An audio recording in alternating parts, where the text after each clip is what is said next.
First video in a while. Definitely wouldn't have been worth recording the rest of my Supercoach season. It was a shocking year and nothing changed those last few weeks. But the NBA season is so close to starting. I absolutely cannot wait to watch some Clipper basketball and, of course, do Sportsdeck.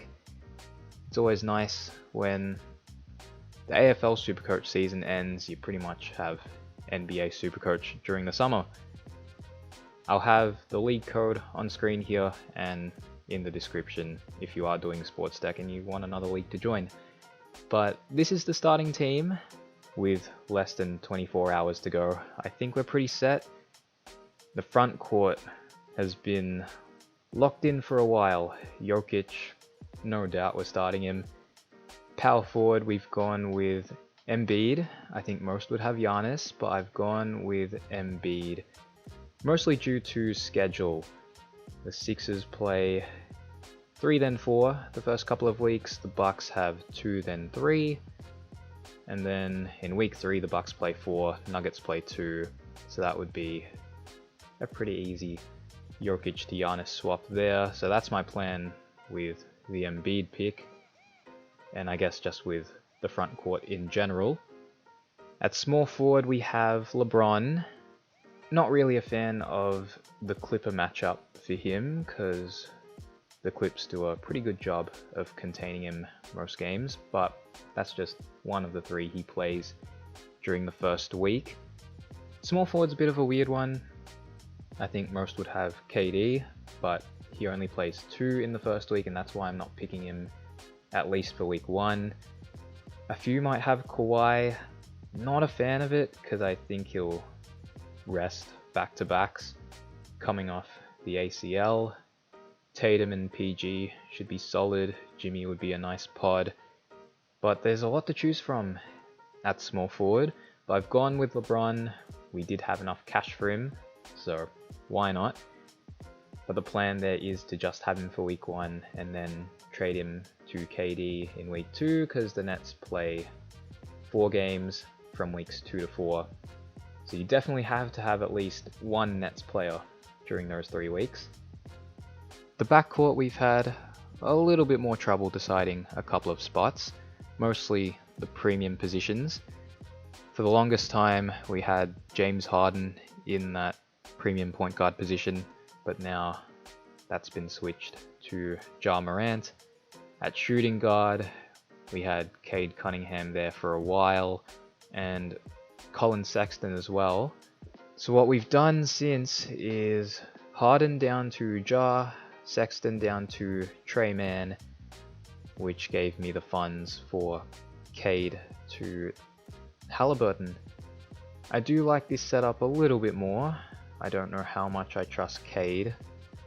Harden at point would be more convenient in terms of schedule. Like I said with Embiid, the Sixers play 3 then 4, so it would save me a trade after week 1 there. But we do have 74 trades now, 5 trade boosts added just like in Supercoach, so I don't mind veering off the schedule planning a small bit.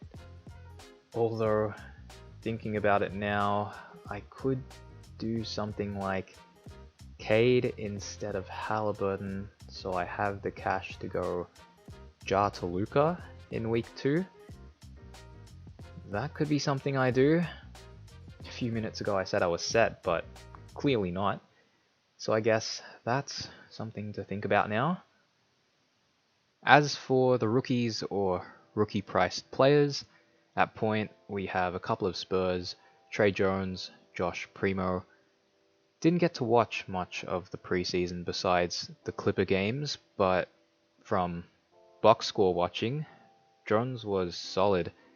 He'll be starting and he just does the job. Primo didn't get to play most of the preseason due to injury, but he came back against OKC, had a really good game, should get plenty of opportunity this season. At shooting guard, Jaden Ivey, I think everyone will have him. Trey Mann's a bit of an interesting one. There aren't really many options at the shooting guard position. but man had a really good back end to last season. Don't know how he'll go with Shea back, but he's a bucket, and I don't mind the selection. At center, we have Jalen Duren, should get plenty of opportunity, whether it would be starting or off the bench. Small forward, Benedict Mathurin, one of the best rookies from the preseason, definitely someone you should at least have on your bench. Keegan Murray, he'll be up there in the Rookie of the Year race. He is still coming off the bench though, so I don't know if he'll start off with a bang straight away, but he'll be fine. And power forward, Paulo Banquero, everyone will have him, number 1 pick. And Tari Eason, real solid preseason from him, should produce quite nicely, I think. But that's the team. We're going for top 10 this year. Absolute stinker of a starting team last season. We finished week 1 outside the top 900 and we still managed to finish the season at 34th overall. Needed a bit of luck to do so, but we managed it, so if we can have a much better start this year, then top 10 finish isn't out of the question. Hopefully a more simple Guns and Rookies approach works out this year, because if it's mid-price madness that works out, that will be a massive slap to the face. But that will do it. Can't wait for the season to start. Good luck to all of you doing NBA Sportsdeck, and see you in the next one.